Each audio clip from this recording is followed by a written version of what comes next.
নমস্কার বন্ধুরা, আমি মৌলিনা। ইটস মৌলিনা প্রীতম চ্যানেলে তোমাদের সকলকে স্বাগত। আজ আমি বানাচ্ছি দই কাতলা। বাঙালির সবচেয়ে প্রিয় একটি খাবার হলো দই কাতলা। তার জন্য আমি এখানে মাছ নিয়ে নিয়েছি। মাছগুলোকে ভালো করে ধুয়ে পরিষ্কার করে নিয়েছি। আর এদিকে আমি একটা কড়া বসিয়ে দিয়েছি। তার মধ্যে অল্প একটু সর্ষের তেল, তার মধ্যে দিয়ে দিয়েছি একটু সামান্য নুন আর একটু হলুদ দিয়ে ভালো করে তেলটাকে এইভাবে গরম করে নাড়াচাড়া করে নেবো কড়াটার মধ্যে।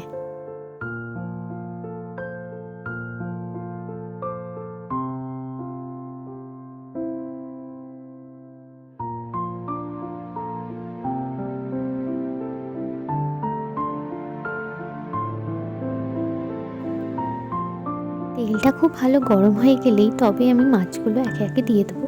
উল্টে পাল্টে এইভাবে লাল লাল করে ভেজে নেব। পুরোপুরি ভাজার দরকার নেই, হালকা একটু আধ ভাজা করে নেব এই মাছগুলোকে। আস্তে আস্তে করবেন, কারণ কাতলা মাছ অনেক সময় কড়ার মধ্যে আটকে যায়, যার জন্য মাছটা ছিঁড়ে যেতে পারে। এভাবে আমি সব কটা মাছ ভালো করে ভেজে নিয়েছি। এবার ভেজে নেওয়ার পর ওই তেলের মধ্যে আমি দিচ্ছি গোটা গরম মশলা, তেজপাতা, একটা দারচিনি আর দুটো এলাচ আর কয়টা লবঙ্গ দিয়ে ভালো করে একটু ভেজে নিচ্ছি। এদিকে আমি প্রায় একটা বড় সাইজের পেঁয়াজকে পেস্ট করে নিয়েছিলাম মিক্সিতে, সেটাই আমি এর মধ্যে দিয়ে দিচ্ছি। এবার আমি পেঁয়াজটাকে আর এই গোটা গরম মশলাটাকে ভালো করে তেলের সাথে ভেজে নেব।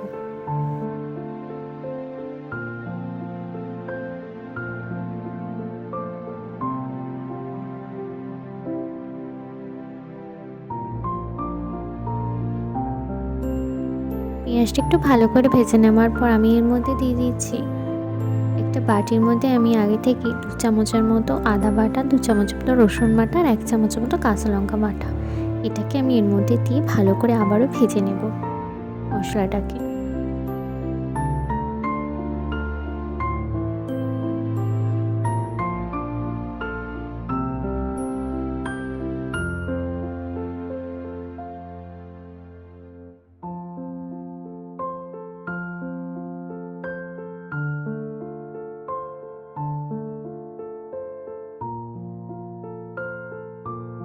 মশলাটা এদিকে হালকা করে ভাজতে থাকি, ওদিকে আমি একটা মিহি পেস্ট বানিয়ে নেব।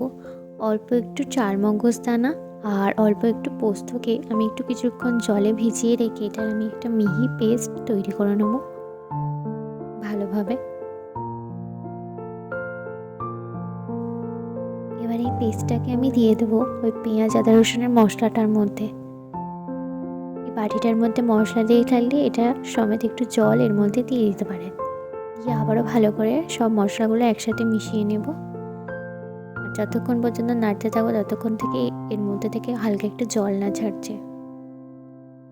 এবারে আমি আগে থেকেই প্রায় 100 গ্রামের মতো টক দই ভালো করে ফেটিয়ে রেখেছিলাম, সেটা আমি এর মধ্যে দিয়ে দিচ্ছি।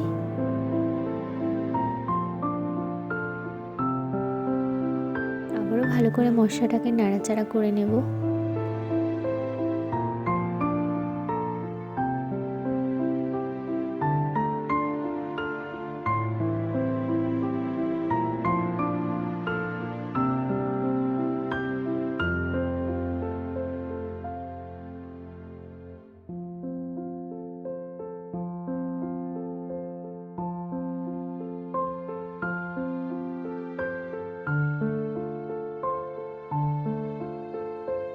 এই মশলাটা কিছুক্ষণ কড়াতে নাড়াচাড়া করার পর এর মধ্যে আমি দিয়ে দিচ্ছি সানরাইজ মরিচ গুঁড়ো।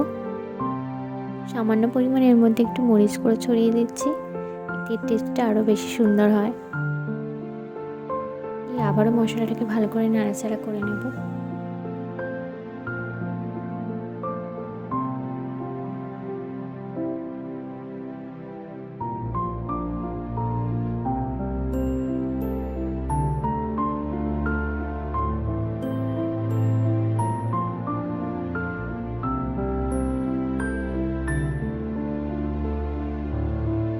এই সময় এর মধ্যে আমি অল্প একটু পরিমাণ নুন দিয়ে দেবো, পারলে অল্প একটু পরিমাণ চিনিও আপনারা অ্যাড করতে পারেন।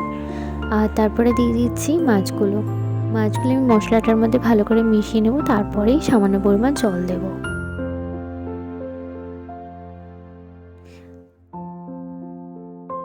আপনাদের যতটা পরিমাণ ঝোল দরকার সেই পরিমাণই আপনারা জলটা ব্যবহার করবেন।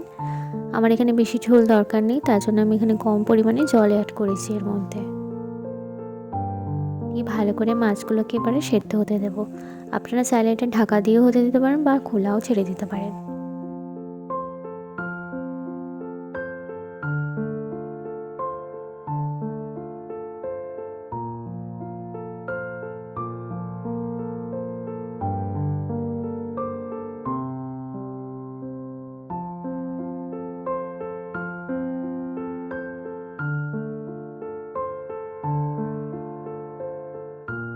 এখন ফোটার পর তারপরে দেখতেই পাচ্ছেন আমাদের গ্রেভিটা কত গাঢ় হয়ে গেছে। এবার এর মধ্যে আমি প্রায় 1 থেকে 1.5 চামচের মতো ঘি অ্যাড করে দিচ্ছি। দিয়ে ভালো করে আবারও আমি গ্রেভিটার সাথে এটা মিশিয়ে নেব।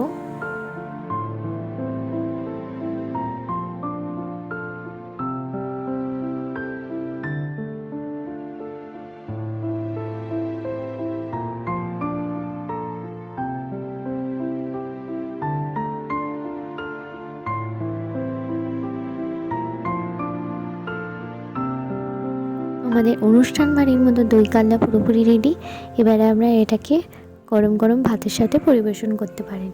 ভিডিওটা কেমন লাগলো অবশ্যই জানাবেন। চ্যানেলটা সাবস্ক্রাইব করতে ভুলবেন না। Tata, bye bye.